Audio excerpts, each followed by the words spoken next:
Waduh, parah. Yohanes Yaman bilang bahwa Arab Yaman lebih dulu deklarasikan Indonesia pada tahun 1934. Bacot Yaman ini emang layak disumpel. Ilmu sejarah yang mana ia baca sehingga Arab Yaman se-Indonesia lebih dahulu dirikan bangsa ini? Nis, Sumpah Pemuda jauh lebih dahulu mau bilang keturunan Yaman lebih hebat dari pribumi. Jaga tuh bacotmu, jangan sampai belokkan sejarah demi ambisimu yang membabi buta. Atau mau pribumi murka, cabut ucapanmu Anies. Kita pendiri PAI, Partai Arab Indonesia. Yang Partai Arab Indonesia itu mendeklarasikan satu, tanah airnya Indonesia. Dan mengatakan tanah air Indonesia di tahun 34. Bapak-bapak ibu sekalian, orang Arab mengatakan tanah airnya Indonesia tahunnya 34. Apa sih, coba kita pikir, apa sih yang terjadi itu? Nekat. Tahun 34 nekat. Kenapa? Apakah Indonesia sudah ada? Belum. Apa? Indonesia belum ada tahun 1934. Wah, ngarang itu. Itu ngarang itu mengganti sejarah itu. Ya. Indonesia itu dipilihkan nama oleh James Richardson Logan ya. Jadi Indonesia itu ada sebelum tahun 1934. 1924 itu ada Korea Indonesia bernama Indonesia Merdeka ya, milik perhimpunan. Dan pada tahun 1928 pemuda Indonesia telah menggaungkan nama Indonesia dalam Sumpah Pemuda 28 Oktober 1928. Banggakan kakeknya Anies Baswedan yang sangat jauh kualitas kenegarawanannya, sangat jauh kualitas perjuangannya, sangat jauh kualitas pengorbanannya terhadap bangsa Indonesia. Ada apa ini? Hati-hati sahabat, saudaraku, anak bangsa, anak Nusantara. Jangan sampai pembelokan sejarah terjadi. Indonesia ini merdeka karena perjuangan anak-anak Nusantara, para leluhur pendiri bangsa, suku-suku asli penghuni Nusantara. Jangan pernah membanggakan pengakuan asing terhadap kemerdekaan Indonesia, tetapi Indonesia tetap akan merdeka meskipun bangsa-bangsa. Nah ini orang Arab mengatakan saya Indonesia, barangnya belum ada. Kalau ternyata Indonesia tidak terjadi, mau ngaku Jawa nggak bisa, mau ngaku Arab dibilang ente sudah bilang Indonesia. Cari aja sana Indonesia di mana. Nah ada banget. Mereka itu menyatakan sumpah pada tanah air Indonesia sebelum Indonesianya ada. Mereka ini membanggakan pihak-pihak asing, tetapi melecehkan, merendahkan orang-orang Indonesia asli yang justru pernah berjuang, menghunus pedang, menghunus tombak, menghunus bambu runcing, mengangkat senjata, berkorban darah, keringat untuk memerdekakan Indonesia. Ada yang bicara malah. Jadi Indonesia itu ada sebelum tahun 1934 dan sudah ada lama ya. Jadi jangan ngarang-ngarang. Untuk bangsa lain yang ingin merubah bangsa Indonesia segala sesuatunya, saya dan kami orang waras tidak rela. Salam Nusantara, salam Pancasila, NKRI, harga mati. Sidang BPUPKI.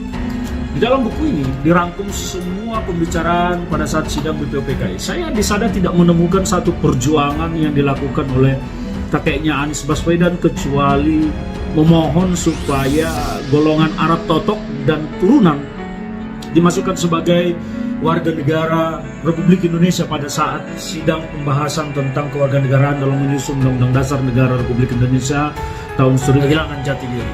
Jangan gadaikan harga diri dan jati dirimu untuk sebuah kekuasaan semu. Ingat, ini negeri warisan leluhur kita. Kita jaga bersama. Sekali lagi, saya bertanya kepada para pendukung Anies Baswedan, sebutkan kepada saya apa jasa kakek Anies Baswedan di dalam proses kemerdekaan Republik Indonesia ini. Jangan sebut-sebut hanya sebagai anggota BPUPKI. Ya, leluhur kami berjuang, berkorban darah dan nyawa untuk kemerdekaan Indonesia. Anies Baswedan, kakek Anies yang satukan keturunan Arab di Indonesia.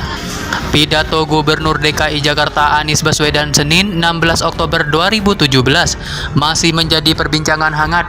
Penyebutan pribumi dalam pidatonya menuai kontroversi. Perdebatan perihal bermasalah atau tidaknya pidato itu bermunculan di berbagai media. Sebagian menyayangkan pernyataan Anies karena dikhawatirkan memicu keperpecahan antara etnis atau ras. Istilah pribumi berasal dari kata inlander yang berarti penduduk asli Kepulauan Hindia Belanda, sedangkan terdapat istilah golongan Eropa untuk orang Belanda, Eropa non-Belanda, Jepang, Amerika, dan Australia. Kemudian istilah golongan timur asing digunakan untuk Cina, Arab, India, dan Pakistan. Anies Baswedan merupakan cucu dari Abdurrahman Baswedan atau yang disebut inisial AR Baswedan, yang merupakan pejuang kemerdekaan, diplomat, sastrawan Indonesia.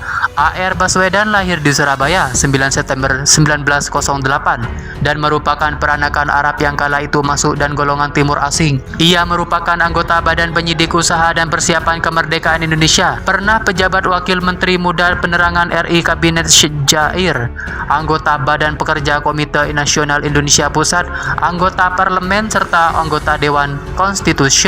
Dalam AR Baswedan membangun bangsa, merajut keindonesiaan, karya sastra Min dan Didi Wartanada. Pada masa India Belanda, etnis Arab terbagi menjadi dua golongan, yaitu Rasyid dan non-Syahid.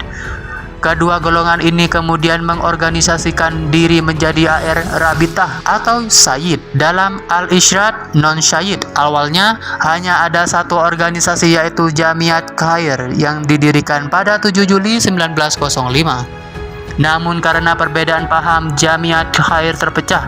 Al-Irsyad didirikan pada tahun 1915 yang memperjuangkan bahwa non-Syahid sama derajatnya dengan Sayyid, sedangkan Ar-Rabitah Al-Alawiyah didirikan pada 28 Desember 1928 yang bertujuan untuk mempertahankan garis keturunan Syahid. Selain terbagi menjadi Syahid non-Syahid, Arab di Hindia Belanda juga terbagi menjadi golongan Arab asli dan kaum keturunan Arab. Kaum Arab Totok lahir dan besar di negeri Arab biasanya dari Hadramaut, sedangkan kaum Arab Peranakan biasanya berdarah campuran serta lahir dan dibesarkan di Indonesia. Kaum Arab Totok membawa kemurnian Arab seperti sifat kearaban serta budaya aslinya. Lain hal dengan Arab peranakan yang banyak mengadopsi budaya Indonesia. Perselisihan kemudian muncul pelihar tanah air. Kaum Arab Totok beranggapan bahwa mereka hanya merantau di Indonesia, sedangkan tanah air mereka tetaplah Hadramaut. Sementara kaum Arab meranakan berdapat bahwa tanah air mereka adalah Indonesia. Hal inilah yang mendorong AR Baswedan untuk mendirikan persatuan yang dapat menjadi pemersatu, Pemersatuan Arab Indonesia, atau kemungkinan disebut Partai Arab Indonesia. Awal ide didirikannya Persatuan Arab Indonesia oleh AR Baswedan berangkat dari prinsip pengakuan Indonesia sebagai tanah air bagi kaum Arab peranakan. Karena menurut AR Baswedan sebenarnya kaum Arab peranakan sendiri belum yakin perihal Indonesia sebagai tanah air. Terbukti jelas bahwa syahwatnya untuk jadi penguasa membutakan hati dan pikirannya. Merasa orang Yaman lebih hebat dari pribumi, merasa benar sendiri, merasa lebih hebat dari lain adalah sifat dasar kadrun, tak bisa dimanipulasi dengan manapun. Perasaan membutakan matanya sehingga membalikkan fakta seenak jidatnya. Nauzubillah. Jika NKRI punya pemimpin seperti ini, kita rakyat Indonesia harus benar-benar jeli dan gunakan akal sehat agar tak terperdaya mulut orang munafik yang dibutakan ambisi. Tuhan lebih membuka tabir niat jahat mereka untuk kita yang benar-benar cinta negeri ini. Bagaimana menurut Anda? Salam akal sehat, pilihan rakyat.